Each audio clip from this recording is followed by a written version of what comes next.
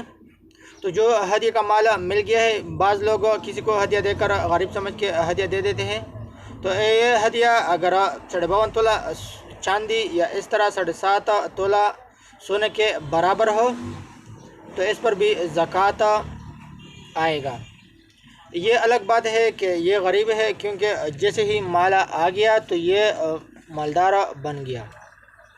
یا اس طرح کسی کے ساتھ نقد رقم ہے یا مال تجارت ہے یا سونا یا چاندی ہے، مثلا کسی کے پاس 2 لاکھ روپے نقد رکھے ہوئے ہیں لیکن اس پر قرضہ ہے، تو ابھی اس پر زکوٰۃ ہوگا کہ نہیں، تو دیکھنا پڑے گا کہ کتنا قرضہ ہے۔ اگر اس پر مثلا خدا نخواستہ 1,80,000 روپے قرضہ ہے اور ٹوٹل اس کے پاس جو محفوظ رقم ہے چاہے اکاؤنٹ میں یا اس کے اپنے گھر میں ہے اور وہ ہے 2 لاکھ روپے، تو ابھی یہ بچے گا قرضہ منفی کر کے مثلا 20,000 روپے بچ گئے تو اس میں زکوٰۃ نہیں ہے۔ لیکن اگر بعد میں اس پر پورا سال یا سال کا اکثر حصہ گزر گیا اور رقم آ گیا اور اس کو اس 20,000 روپے کے ساتھ ملا دیا تب ہی اس پر زکوٰۃ آئے گا۔ اور اسی طرح اگر کسی کے پاس پلاٹ ہے یا کسی کے پاس دکانیں ہیں اور وہ مال تجارت ہے اور وہ منافع کے لیے رکھے ہوئے ہیں اور وہ یہ کہتا ہے کہ ابھی میں زکوٰۃ نہیں دے سکتا، بعد میں دے دوں گا، تو اگر بات کی جائے تو بعد میں یہ بھی دیکھا جائے گا کہ اس کی جتنا ویلیو ہوگا، اس کا جتنا ریٹ بڑھ جائے گا، اس کے نئے تازہ ترین ریٹ کے حساب سے زکوٰۃ دینا پڑے گا۔ ایسا نہیں کہ پرانا ریٹ پرانا پرائز لگایا جائے گا، بلکہ نیا تازہ ترین ریٹ کے حساب سے ہی زکوٰۃ دینا پڑے گا۔ اور اس طرح اگر زکوٰۃ کی بات کی جائے تو 40 روپے میں 1 روپے ہے اور اس طرح 100 روپے میں 2.50 روپے ہے، یعنی 2.5 روپے، تو 2.5 روپے کے حساب سے 1000 میں اگر اس حساب کتاب کی جائے تو 1000 میں بنتے ہیں 25 روپے اور اس طرح 1 لاکھ روپے میں بنتے ہیں 2500 روپے۔ تو اس حساب کے ذریعے حساب ہوا بہت ہی آسان، مثلا 100 روپے میں ہو گئے 2.5 روپے اور 1000 میں ہو گئے 2500 روپے اور 1 لاکھ روپے میں ہو گئے 2500 روپے۔ اور عام طور پر یہ لوگ جو رمضان میں زکوٰۃ دیتے ہیں یہ اس لیے دیتے ہیں کہ ہر ایک چیز کا ثواب دگنا ہوتا ہے، ہر چیز کا ثواب زیادہ ہوتا ہے، 70 گنا ہوتا ہے، اس وجہ سے لوگ رمضان میں دیتے ہیں۔ رمضان زکوٰۃ کے ساتھ مختص نہیں ہے، صرف ثواب کی نیت کی وجہ سے اس کا ثواب 70 گنا بڑھ جاتا ہے، جس کی وجہ سے لوگ اکثر رمضان میں دے دیتے ہیں۔ اور جب سے مثلا آدمی مالدار ہو جائے، مثلا کسی کا تنخواہ ہے، اکثر طور پر لوگ اس طرح مالدار ہوتے کسی کا تنخواہ آتا رہتا ہے، مثلا نوکری لگ گئی تنخواہ آنا شروع ہوا، یا مثلا کوئی خاتون کے پاس سونا آ جاتا ہے تو اس کا جو دن ہوگا، اس کا جو تاریخ ہوگا وہ لے کے آ جائے گا، اور جس طرح پورا سال یا سال کا اکثر حصہ اس پر گزر جائے، اس تنخواہ پر یہ اچھا خاصا جو رقم ہوتا ہے اور اس سونے پر، تب اس پر زکوٰۃ دینا پڑے گا۔ اور اسی طرح ضرورت سے زائد جو اشیاء ہوتے ہیں گھر میں، مثلا برتن وغیرہ ہوتے ہیں، تو اس پر بھی زکوٰۃ آئے گا۔ تو برادر،